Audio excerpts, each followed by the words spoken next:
আসসালামু আলাইকুম সুপ্রিয় শিক্ষার্থীবৃন্দ, আমরা গত ভিডিওতে 180 পৃষ্ঠায় যে কাজটি ছিল সেই কাজটির সমাধান দেখেছি।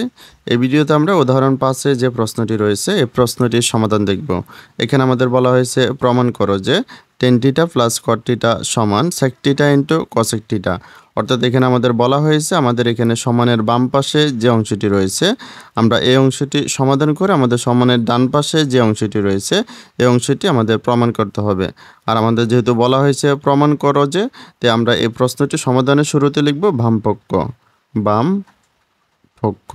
তো সমানের বাম পাশে আমাদের রয়েছে tan θ প্লাস cot θ। আমরা জানি tan θ সমান sin θ বাই cos θ, তাই আমরা tan θ এর পরিবর্তে লিখব sin θ বাই cos θ। তারপরে আমাদের রয়েছে প্লাস, আমরা লিখব প্লাস, তারপরে আমাদের রয়েছে cot θ, আর আমরা জানি cot θ সমান cos θ বাই sin θ। তো এখানে আমরা cot θ এর পরিবর্তে লিখব cos θ বাই sin θ। এখন এখানে আমাদের দুইটি ভগ্নাংশের মাঝখানে প্লাস রয়েছে, আর ভগ্নাংশের যোগবিয়োগের ক্ষেত্রে আমাদের লসাগু করতে হয়। এখানে আমাদের লসাগু হচ্ছে, এখানে হরে রয়েছে cos θ আর এখানে হরে রয়েছে sin θ। তো আমাদের লসাগু হচ্ছে cos θ into sin θ, cos θ into sin θ। এখন এখানে আমরা লক্ষ্য করি আমাদের লসাগুকে আমরা হর দিয়ে ভাগ করব আর প্রাপ্ত ভাগফলকে আমরা লব দ্বারা গুণ করব। তো এখানে আমাদের লসাগু হচ্ছে cos θ ইন্টু sin θ। আমরা cos θ ইন্টু sin θকে যদি cos θ দ্বারা ভাগ করি তাহলে এখানে আমাদের cos θ, এখানে আমাদের cos θ বাদ যাবে, বাকি থাকবে আমাদের sin θ। এই sin θ এর সাথে যদি আমরা sin θ গুণ করি তাহলে আমরা পাবো sin স্কয়ার θ। তারপরে এখানে আমাদের রয়েছে প্লাস, আমরা লিখব প্লাস।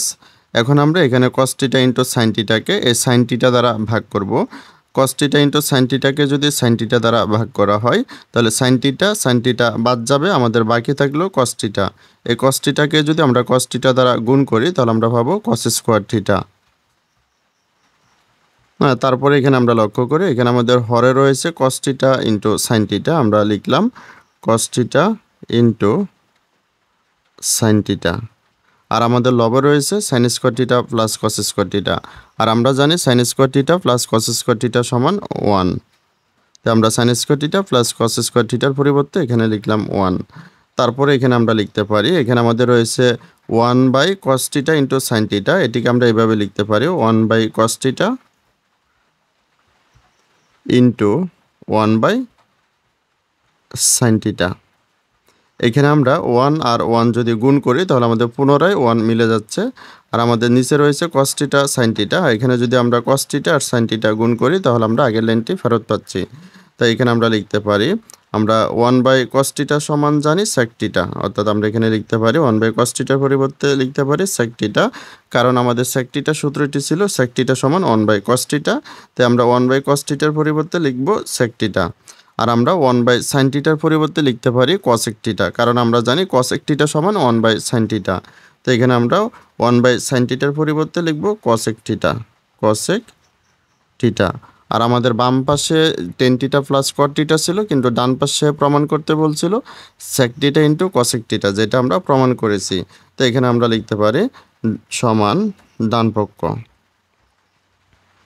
সুতরাং বাম পক্ষ সমান ডান পক্ষ, আর এটি যেহেতু আমাদের প্রমাণ করতে বলছে আমরা লিখব প্রমাণিত। তাহলে এটি হচ্ছে আমাদের উদাহরণ 5 যে প্রশ্নটি সেটির সমাধান।